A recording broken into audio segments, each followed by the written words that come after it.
November 10th, today's topic for editorial discussion is needless needling. So what this article deals with is that the major issues with respect to need bill and delay of bills that has been made a major point of contradiction between the TN government and TN governor Mr. Ravi.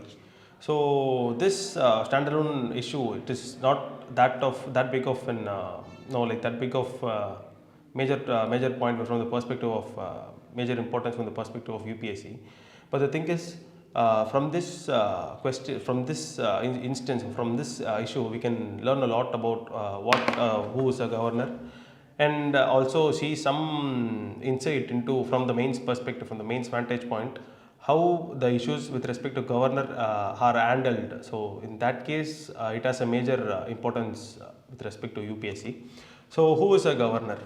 So under Article 53, it is stated that every state must have a governor, and an individual can also be a governor for 2 or more states.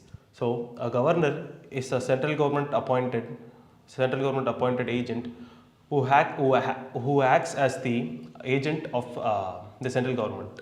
So appointment, with respect to appointment, he is appointed by the president under the warrant of his hand and seal. So what warrant of his hand and seal means is that president he himself, அதாவது president அவரே வந்துட்டு governor appoint பண்ணுறதுனால இந்த governor அப்படின்ற ஒரு பொசிஷனுக்கு எவ்வளோ importance இருக்குது அப்படின்னு we all come to know. And president வந்து it is not his discretionary power, but he acts upon the aid and advice of the council of ministers. So moving on to tenure ஒரு கவர்னரோட tenure எப்படி இருக்குது அப்படின்னு பார்த்தீங்கன்னா, governors have a 5-year tenure. ஆனால் 5-year tenure it is again within the principle of pleasure of president அப்படின்னா he is appointed by the president and he can be removed by the president at any instance he wants. So ஆனால் he wants any instance that the president seems relevant அப்படின்னு பார்த்தீங்கன்னா, it is not with respect to, it is not a discretionary power of the president, but the president acts in accordance to the aid and advice of the council of ministers தான். So qualifications பார்க்கையில் we have 2 types of qualifications. One is the constitutional qualification and other is the conventional. One in the conventions follow பண்ணுறாங்க with respect to the appointment of governors அப்படின்ட்டு. Constitutional qualification பார்த்தீங்கன்னா, a governor must be a citizen of India and must have completed 35 years of age. So இதுதான் வந்துட்டு constitutional qualification.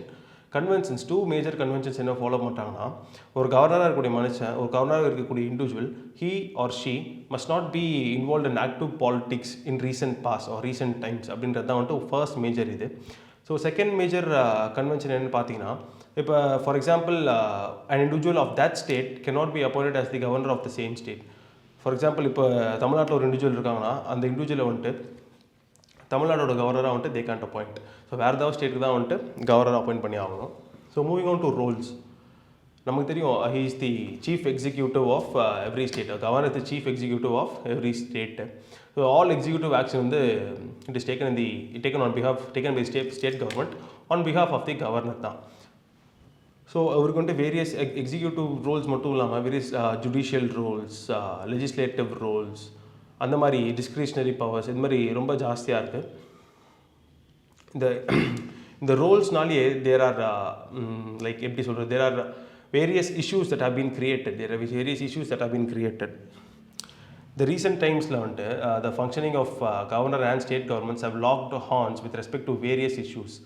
In the recent past we have seen various examples with respect to TN and the need bill delay in legislations are இருக்கட்டும், West Bengal governor interfering in the state legislature proceedings are இருக்கட்டும், and Kerala governor and the chancellor and vice chancellor issue are இருக்கட்டும், and delay of bills by Telangana governor. இதெல்லாமே வந்துட்டு it is arising due to differences of perception between the state government and governor. So இது மாதிரி பார்க்கும்போது we'll see what are the major issues with respect to the body of governor, அதாவது கவர்னர்ன்ற இன்ஸ்டிடியூஷனுக்கு what are the major issues அப்படின்ட்டு பார்ப்போம்.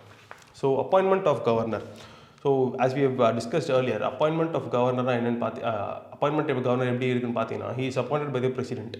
ஆனால் president வந்து it is not his discretionary power, but he appoints the governor with respect to the aid and advice of council of ministers. So என்ன ஆகுது பார்த்தீங்கன்னா, the ruling party that has the council of ministers under control என்ன பண்ணுன்னு பார்த்தீங்கன்னா அதோட பியூரோக்ராட்ஸாக இருக்கட்டும், bureaucrats or politicians that have their own ruling party that have aided or swayed towards the ruling party என்ன பண்ணுறாங்கன்னா அவங்கள தான் வந்துட்டு மெஜாரிட்டியாக they are appointed as governors. So இது it raises a serious question of impartiality and non partisanship. So அவங்களோட அப்படி act பண்ணுற அப்படி அப்பாயிண்ட் பண்ணுற கவர்னர்ஸ் வந்து எப்படி இம்பார்ஷியலாக இருக்கக்கூடும், எப்படி நான் பார்ட்டிசன் அதாவது ஒரு ஒன் சைடடாக இருக்கக்கூடும் அப்படின்றது வந்துட்டு ஒரு பெரிய கொஸ்டின் மார்க்காகவே இருக்குது. ஸோ 10 year பற்றி பார்த்தீங்கன்னா we have already seen generally we have 5 years 10 year for governors. But ஆனால் பார்த்தீங்கன்னா there is also this principle called pleasure of president இல்லைங்களா. ஸோ ஒன்ஸ் அந்த அப்பாயிண்ட் பண்ண governor if he loses the favor of ruling partyனா he can be abruptly removed citing the pleasure of president. ஏன்னா pleasure of president is not under question. So அதனால் he can be abruptly removed. So moving out to reservation of bills. So ஒரு சில ப்ளையண்ட்டான governors என்ன பண்ணுறாங்க அப்படின்னு பார்த்தீங்கன்னா what they do is that they reserve the bills. இந்த ஒரு சில பில்ஸ் வந்துட்டு they do not even need president's assent. So அந்த மாதிரி பில்ஸ்லாம் வந்துட்டு வேறு ஏதாவது ரீசன் சைட் பண்ணி they used to send it to the president in order to delay the legislation from being passed. So இதுவுமே வந்துட்டு it is being cited by various legal experts as interfering in the governance of the state, and it is mostly done by ruling party அப்படின்ற வந்துட்டு ஒரு major கன்சர்னாக various legal and political experts வந்து they are placing forth. So misuse of power entrusted with the governor அப்படின்னா என்னன்னு பார்த்தீங்கன்னா for எக்ஸாம்பிளுக்கு governors தான் we know they are the chancellors of universities அப்படின்ட்டு. So they have this power to appoint vice chancellors. So இந்த மாதிரி powers இருக்கும்போது they are misusing their powers. அந்த மாதிரி என்ன பொட்டசம் காக்கியோ ஸோ அந்த மாதிரி ஒரு வேரியஸ் இதில் வந்துட்டு they are misusing the powers and not acting in accordance with the aid and advice of the council of ministers of the state.